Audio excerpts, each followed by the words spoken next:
ఓం అస్మద్గురుభ్యో నమః. లక్ష్మీనాథసమారంభాం నాథయామునమధ్యమాం అస్మదాచార్యపర్యంతం వందే గురుపరంపరం. వసుదేవసుతం దేవం కంసచానూరమర్దనం దేవకీ పరమానందం కృష్ణం వందే జగద్గురుం.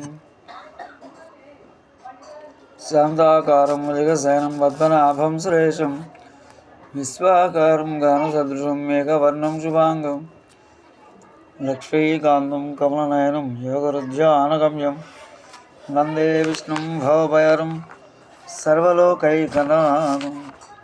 ప్రియ భగవద్బంధువులు నమస్కారం. ఈరోజు మన విష్ణు సహస్రనామంలోని 20వ శ్లోకం అనుసంధానం చేసుకుంటున్నాం. మహేశ్వాసో మహీభర్త శ్రీనివాస సతాం గతి అనిరుద్ధ సురానందో గోవిందో గోవిదాంపతి. ఇందులో మహేశ్వాస మహీభర్త శ్రీనివాస సతాం గతి అనిరుద్ధ సురానంద గోవింద గోవిదాంపతి 8 నామాలు ఉన్నాయి. 183వ నామం ఓం మహేశ్వాస. ఓం మహేశ్వాసాయ నమః.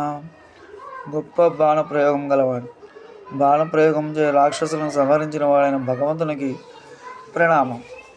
గొప్ప బాణప్రయోగం గలవాడని ఈ నామానికి అర్థం. రామావతారంలో ఈ బాణప్రయోగం గొప్పతనం 2-3 చోట్ల కనబడుతుంది. ఒకటి కరదూషణ సంహారం, రెండవది సముద్ర మౌనం వహించినప్పుడు, మూడవది రాముడు రావణుడితో యుద్ధం చేయనప్పుడు మహావీరుడైన రాముడు నిస్సహాయం చేసి నేడు విశ్రాంతి తీసుకుని రేపు యుద్ధానికి రమ్మనట.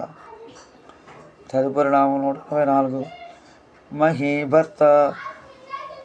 ఓం మహీభర్తే నమః. ప్రళయమున నీటిలో మునిగి భూమిని ఉద్ధరించిన వాడుకు సర్వేశ్వరునికి నమోవాకం.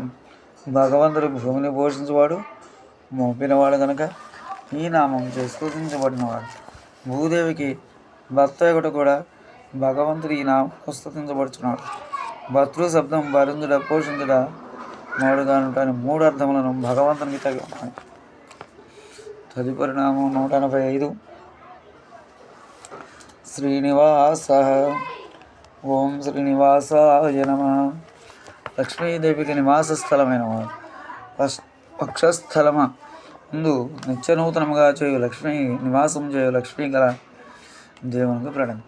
సముద్రము తరచమేమిటి ఆవర్భ్యంజన లక్ష్మీదేవిని తన సౌందర్యాతిశయం చేతను విలాసశ్రేష్ఠుల చేతను వసుకొని తన వక్షస్థలం ఆమెకి నివాస స్థానంగా కల్పించిన వాడు గనుక పరమాత్మ ఈ నామం చే స్తుతించబడట సమంజసం. తదుపరి నామం 186 సతాం గతి. ఓం సతాం గతే నమః.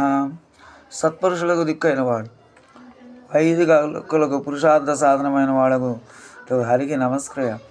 బ్రహ్మవేత్తలైన సత్పురుషులకు పొందగిన వాడు పరమాత్మ. అస్తి బ్రహ్మేది చేద్వేద సంతమేన తతో విదుహు అని ఉపనిషత్తు చెప్పినట్లు భగవంతుని స్వరూపం తెలుసుకుని సేవించే వారిని సత్పురుషులు అంటారు. అనేకములైన అవతారములలో అద్భుత చేష్టల చేత బ్రహ్మాహురి పరమాత్మను సేవించరు కదా, అట్లే ఋషులు సేవించరు. తదుపరి నామం అనిరుద్ధ. 187 నామం ఓం అనిరుద్ధాయ నమః.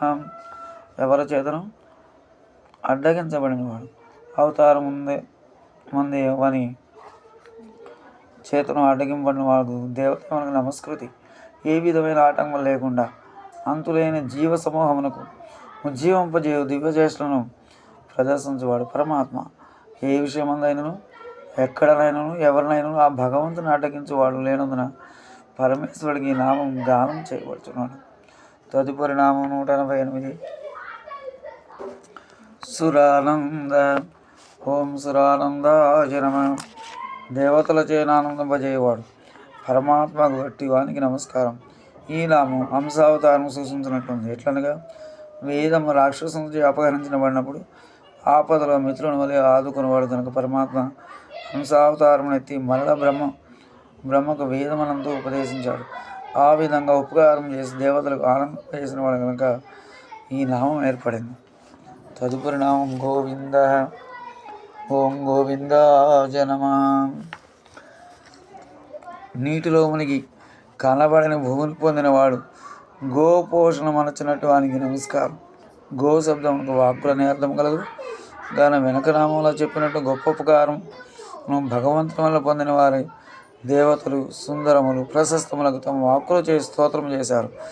ఆ విధముగా వాక్కులు చేపొందబడినవాడు లేక దేవతల స్తుతి వచనములను పొందినవాడు కనుక ఈ నామం ఏర్పడిందని కూడా భావం. తదుపరి నామం ఓం గోవిందాయ నమః. పతయే నమః.